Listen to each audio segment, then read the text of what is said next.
नमाज हर उस इंसान के लिए तोहफा है जो अल्लाह से मोहब्बत करता है। दिन की पहली फतह फजर की नमाज पढ़ना है।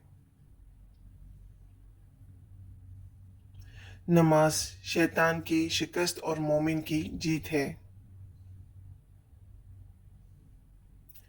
नमाज वो वाहिद हुक्म है जिसे अल्लाह ने आसमान से वही के ज़रिए नहीं उतारा, बल्कि अपने महबूब हज़रत मोहम्मद मुस्तफ़ा सल्लल्लाहु अलैहि वसल्लम को आसमान पर बुलाकर तोहफे में दिया। नमाज अल्लाह से मुलाकात का बेहतरीन ज़रिया है। बेशक नमाज से ज़्यादा किसी और चीज़ में सुकून नहीं। नमाज दुनिया और आखिरत के ख़जानों की चाबी है।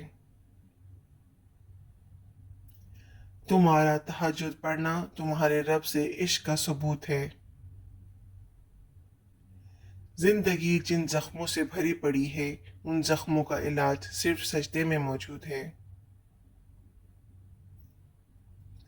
कल अगर फुर्सत ना मिली तो क्या करोगे? इतनी मोहलत ना मिली तो क्या करोगे? रोज कहते हैं कल पढ़ेंगे नमाज, कल अगर आंख ना खुली तो क्या करोगे?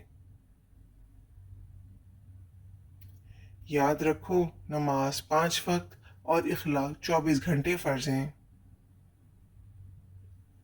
फजर की नमाज कज़ा करके कामयाब सुबह की उम्मीद रखना नादानी है। जब तुम नमाज नहीं पढ़ते तो ये मत सोचो कि वक्त नहीं मिला, बल्कि ये सोचो कि तुमसे ऐसी कौन सी खता हुई कि जिसकी वजह से अल्लाह ताला ने तुम्हें अपने सामने खड़ा करना पसंद नहीं किया। जो नमाज नहीं पढ़ता वो सुकून का मतलब नहीं जानता। फजर की 2 सुन्नतें दुनिया और जो कुछ इस दुनिया में है इस सब से बेहतर है। जिस इंसान से अल्लाह पाक नाराज हो जाए उससे सजदे की तौफीक छीन लेता है। वो इश्क की नमाज सिखा मुझको या रब, जिस नमाज में सिर्फ तू मिले मुझे।